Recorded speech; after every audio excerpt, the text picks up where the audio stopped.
week after the Argentine Grand Prix, it was Easter Sunday, and the Christian militias in the Lebanon civil war celebrated by shelling the predominantly Muslim city of Sidon in response to the attack the previous week by Syrian forces, killing 16 and injuring 60. On the other side of the world, communist guerrillas in the Philippines also marked the festival by lobbing some hand grenades into a church in Davao City during a service, killing 13 and injuring 177. Needless to say, all those killed in both incidents were simple civilians going about their lives. A week later, Israeli fighter jets shot down 2 Syrian Air Force helicopters, marking the first time Israel had intervened directly, at least in this stage of the civil war. President Reagan, now back at work, had a busy couple of weeks. First, he issued official pardons for FBI agents W. Mark Felt and Edward S. Miller, who had been convicted the previous year following their involvement in the so-called black bag jobs, breaking into the homes of suspects without a search warrant, in this case as part of efforts to investigate and disrupt the Weathermen underground movement. Felt in particular had been a senior figure in the FBI of the early 70s under J. Edgar Hoover, and in 2005 revealed that he had been Deep Throat, the source on whose information the Washington Post's investigations into the Watergate scandal depended. He'd also been head of the Counterintelligence Program, better known by its abbreviation COINTELPRO, an effort to undermine communist elements in the US that quickly spread to become involved in acting against the Black Rights Movement and Martin Luther King in particular. Following that, Reagan then lifted a ban on grain exports to the Soviet Union that had been instituted by his predecessor Jimmy Carter in response to the Soviet invasion of Afghanistan in 1979. Although Reagan framed the move publicly as a relief for American Midwestern farmers for whom the USSR formed a major market, on the same day he sent a handwritten personal letter to Soviet Premier Leonid Brezhnev suggesting that the two superpowers had let ideology get in the way of solving the problems of real people and seeking to open a dialogue. The first round of the French presidential election took place, with the incumbent Valéry Giscard d'Estaing of the Union for French Democracy facing a strong challenge from both left and right in the forms of socialist candidate François Mitterrand and Paris Mayor Jacques Chirac at the head of the Rassemblement pour la République, a Gaullist party.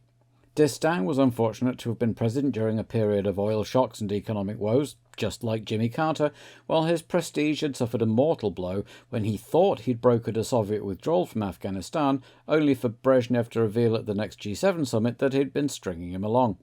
Despite that, division in the opposition meant that d'Estaing gained the most votes in the first round, with Mitterrand second. That pair would go into the second round a week after the San Marino Grand Prix, but although eliminated, Jacques Chirac could yet prove decisive depending on who he endorsed. And, actually this happened at the start of April, but these news segments have been kind of busy, the Eurovision Song Contest took place in Dublin following Johnny Logan's win in The Hague the previous year.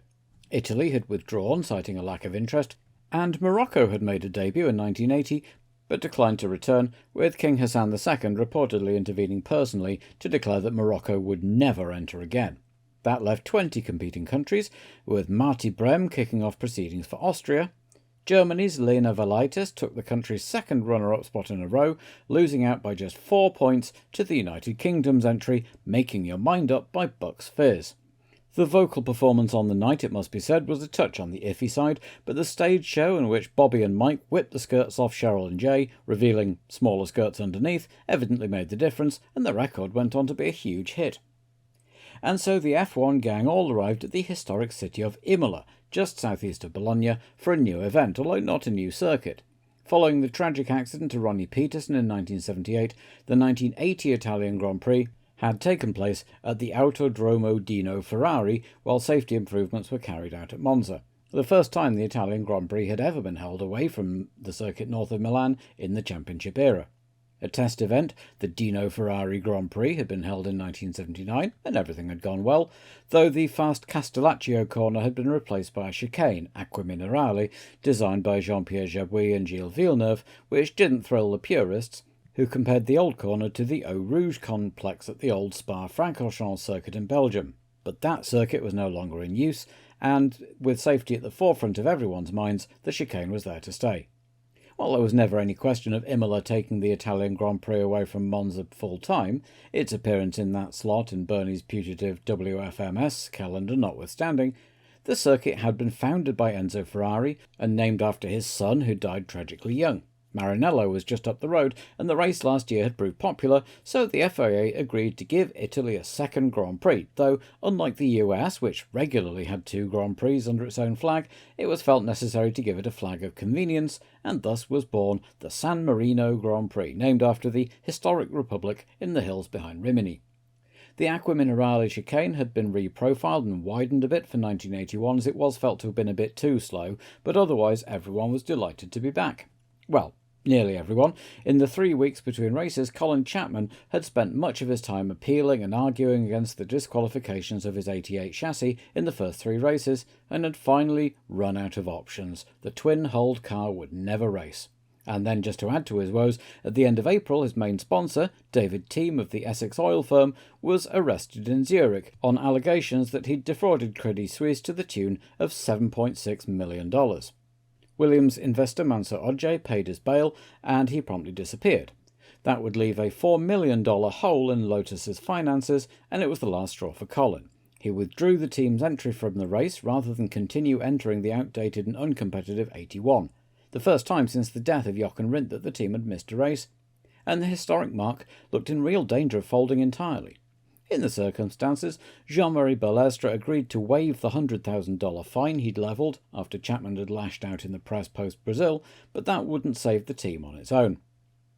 As one door closes, of course, another door opens, because the absence of Lotus would increase the chance for qualifications for everyone else, including the new team making their debut, Tollman, an all-British outfit which had dominated F2 in 1980 and was making the leap into F1 with backing from Italian white goods manufacturer Candy. All British except for the tyres, because following Goodyear's withdrawal making Michelin their sole supplier, Italian manufacturer Pirelli had been persuaded to re-enter the sport after 24 years away. Bernie Eccleston had been working hard since the start of the year to get more tyre companies involved, and as well as Pirelli, the Fittipaldi team rolled out in boots made by a new manufacturer to F1, Avon. The company, based in the southwest of England, had been supplying junior formulae for some years and had taken on several ex-Goodyear engineers under the oversight of former Firestone man Jean-François Mosnier. As you might expect, there had been feverish activity in the 3 weeks between races, as all the other teams sought on the one hand legal avenues to counter the dominance of the Brabham BT49C, and on the other hand their own versions of the same technology. Williams, Ligier, Tyrrell, Arrows and Fittipaldi had all arrived at Imola with some kind of ride height control, operated by the driver via a lever in the cockpit, while they and others had also used flexible materials to create seals between the rear wheels and side pods and trailing off the front wing end plates. So when they went out on Thursday morning for the warm-up, the stewards immediately declared that everyone except Renault and Tollman was running illegal cars based on those aerodynamic modifications. Williams, Alfa Romeo and Azella immediately took the offending bits off and went back out, but Bernie stood firm and threatened to withdraw all the FOCA teams.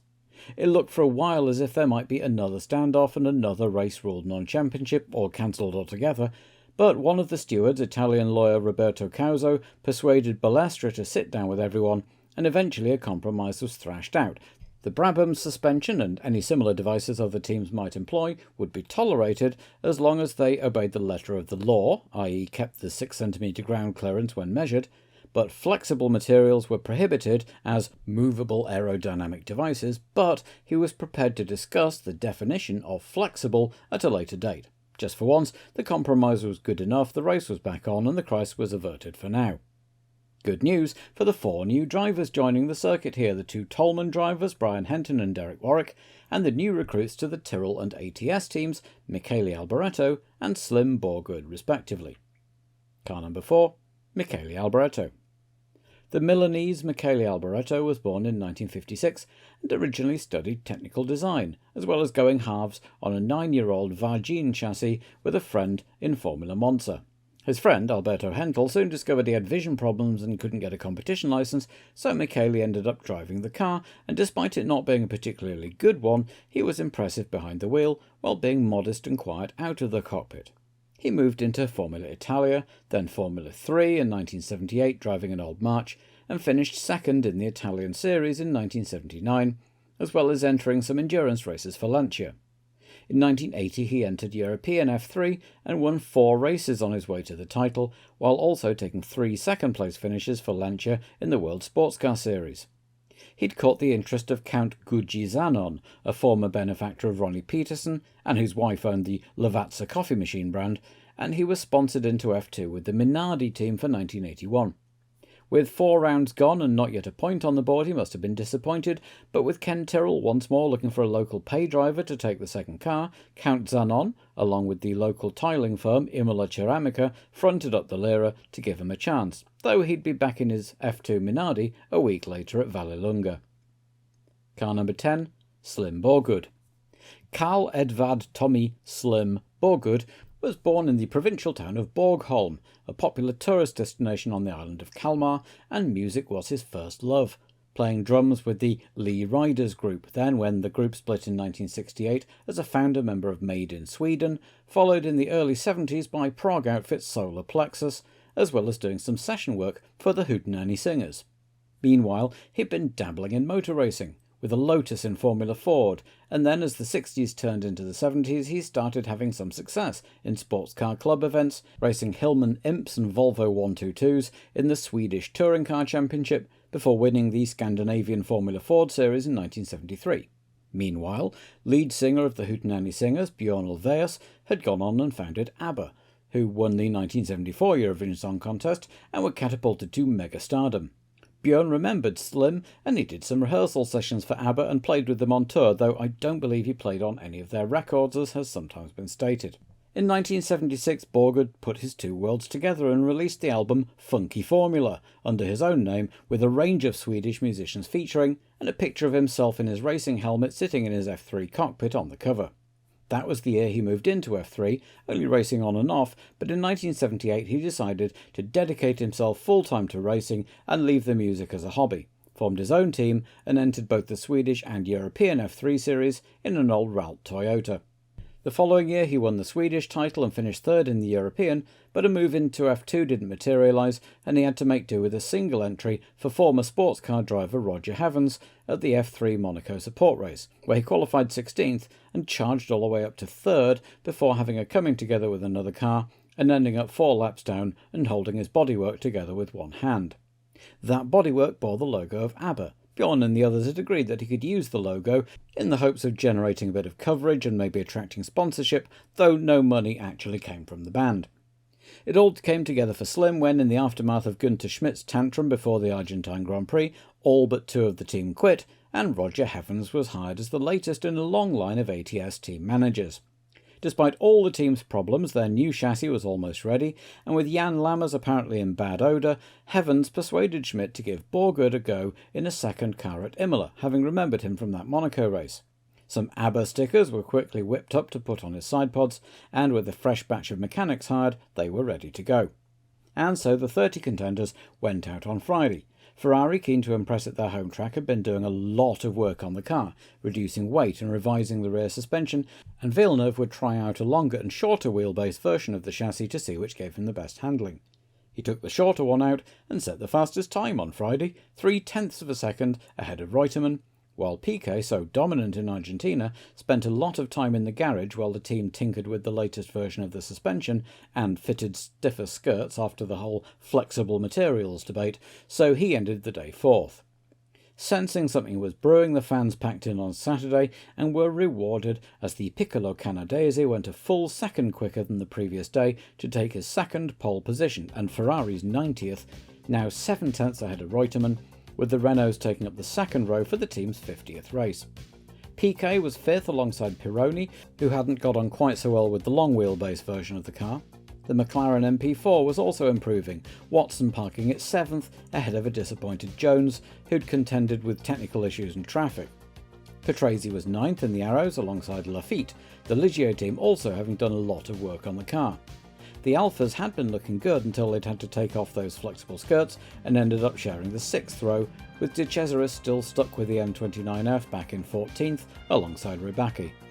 Rosberg with the new Avon rubber was 15th, and in 17th was the best of the new boys, Michele Alboreto, who impressed Ken Tyrrell by being half a second quicker than his teammate Eddie Cheever, who was 19th, just behind Jabouille's second Ligier. Cheever's old team Imola had also benefited from new suspension and a diet that had shed 15 kilos per car, and both qualified for the first time, Gabbiani 20th and Guerra making his debut from 22nd, the pair bracketing Marc Sierra, whose heroics in Brazil looked a lot longer than 5 weeks ago. March had hired engineers Gordon Coppock and Ralph Bellamy away from the Ensign team, and it had paid immediate dividends, Salazar qualifying 23rd, alongside Slim Borgard's ATS bringing up the rear. Chico Serra was a surprise non-qualifier after blowing an engine, and would join Daly, Lammers, Storr, who ruined his weekend with a big off at Rivazza, and the Tolman boys on the pit wall come Sunday. The TG181 was still in need of much testing and development, and suffered all manner of teething troubles which prevented Henton even setting a time on Saturday. Their day may come, but it wouldn't be the 3rd of May 1981. Sunday dawned cold and grey, and it rained most of the morning, but just as in Brazil, the rain had stopped by the time the cars took to the grid, leaving everyone with a decision to make. Most started on grooved tyres, but Tambay, Rosberg and Sura, all starting well back, gambled on slicks. Meanwhile, all but the Brabhams, Ligiers and Rosberg's Fittipaldi had gone back to their traditional suspension for the race, preferring to deal with the known quantity in the conditions, while Ferrari had brought an extra short wheelbase chassis over for Pironi, so both drivers would have one for the race. Williams had found in the morning warm-up that the rims on the FW07 didn't mate particularly well with the Michelin grooved tyres, causing all kinds of unpleasant vibrations, so they weren't optimistic for the race. As reconnaissance lap done, everyone lined up for the start. And off they went, Pironi getting away a fraction early, as Villeneuve and Reutemann charged round Tamburello side by side, while Prost's gearbox wasn't behaving and he fell right back to the back of the field, spent a couple of laps in the pits and retired. Pironi nabbed second from the Argentine as they headed up to Tosa, but further back and missed by the cameras, Salazar tipped Guerra into a spin. The Ozella went hard into the barriers while the March was able to carry on, albeit with a bent front wing. With the Ferraris in the lead, it was Jones's turn to attack Reutemann at Piratella, but Carlos wasn't having any of it, cut back in front and trod on Allen's front wing. As Villeneuve led round the first lap, chased by Pironi, Reutemann, Jones, Patrese and Arnoux, it became obvious that Miguel Angel Guerra had been badly hurt by his accident, and the yellow flags were out as he was carefully extracted from his cockpit and sent off to hospital with a broken leg and injured hand. But the Tifosi in the stands were on their feet as Villeneuve and Pironi came round to finish the lap a Ferrari 1-2 that had looked distinctly unlikely during their South American campaign. Of course, there was still a lot of race yet to go, 59 more laps if it ran to its full distance, but they could enjoy it for the moment. Jones's damaged front wing was making his handling even trickier than usual in the slippery conditions, and he soon lost fourth place to Patrese, and then on lap 3, Arnoux and Watson piled past at Tosa. As he dropped down the order, Jones decided to take a risk. He came in on lap 4 to have his front wing replaced, but also to switch to slick tyres, judging that the track was now drying sufficiently. On the same lap, Jabouille came in to have a misfire in his engine investigated, as Guerra's ambulance made its way along the side of the track to find an exit. Salazar, still with his bent wing, had a spin but got going again, while Watson made a mistake in braking for the chicane and bent his own front wing on the back of Arnoux's Renault. And further down the order, the two Tyrrell drivers were having a terrific scrap, new boy Alboreto keeping Cheever behind him despite the Americans' best efforts. The Ferraris were pulling away quite handily from Reutemann, their turbo power telling on the long sweeping curves of the circuit, while further back there was a gaggle of red and white Marlboro cars as Andretti overtook a struggling Watson for 7th, with Giacomelli in pursuit and De Cesaris in the other McLaren following close behind. The leaders were already among traffic, but Reutemann was still struggling with his vibration-plagued car and lost third place to a charging Patrese, as Watson pitted for a new nose and dropped right back to 20th, and Jabouille was back in with that elusive midfire. Off-camera, Lafitte had made a slightly ambitious move on Arnoux and ended up in the grass with broken suspension before trailing in to retire, while Arnoux continued but with a bent wheel that saw him lose 6th to a charging Rebecca. Behind them were now the Marlboro triplets, Andretti, Giacomelli and De Cesaris, who was doing well to stick to the back of the Alphas despite his elderly car, but no one else seemed able to do anything about the dominant Ferraris, running in formation about 2 seconds apart, with Patrese now 10 seconds behind the leader, and Reutemann looking more in his mirrors at the approaching Brabham of Piquet, with Rebecca in the last points-paying place, 10 seconds behind his team leader, at about 1/3 distance. Jones was still struggling at the back, making a meal of getting past a lively Patrick Tambay, and soon the Ferraris were approaching to lap the world champion. Villeneuve appeared in Jones's mirrors on lap 13, disposing of both him and Tombe easily enough, and Patrick took the opportunity to nip back past the Williams. But by now Villeneuve was also thinking it was time to switch to slicks, and he came in to do so on lap 15. He seemed to take the Ferrari pit by surprise, and it took them nearly a minute to get him re-shod and out of the box, and while they were flapping around doing that, Rosberg's DFV gave up the ghost and he rolled to a stop. Villeneuve finally rejoined in 10th, just as the Marlboro cars came past, with Cheever, finally having got past his upstart teammate, now attached to the back of them. And then, just in case things hadn't already gone badly enough for Villeneuve, it started raining again, as Jabouille made his third stop to fix that spluttering Matra V12, and Borgud dove in for wet tyres, having switched to slicks early. Meanwhile, Pironi was flying the flag for Ferrari in the lead, some 8 seconds ahead of Patrese in second, and after dropping several more places, Villeneuve bit the bullet and came back in for wets, returning to the track 14th with his day thoroughly ruined. Others who had gone to slicks, Jones, Sura, Watson and Tombe, all came in to change too, and Jones was another whose day went from bad to worse, as he had to come in next time around because one of the tyres they'd put on hadn't been balanced properly. It was just approaching 1/3 distance, and Piquet had reeled in Patrese and was now tight under the Arrow's rear wing, but the Italian was keen to do well on his home tarmac and was conducting a spirited defence of his second place.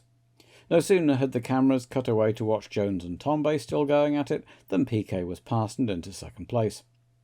Still running with a bent front wing, Salazar had another spin, this time in a very dangerous spot in the middle of Aqua Minerale, and a shove from a couple of brave marshals got him moving again. Pironi, meanwhile, was making his way past Tombe again, but he had a problem. He damaged one of his side skirts, which was making his handling difficult, and Piquet was closing in, Patrese still in tow. Meanwhile, the battling Marlboros were still at it, hammer and tongs, although Andretti had dropped out after getting stuck in third gear. De Cesaris ambushed Giacomelli into Piratella and forced the Alfa out wide to take the place. Just behind them were Eddie Cheever and John Watson, the Ulsterman running in 17th place and trying to unlap himself from 9th place Cheever.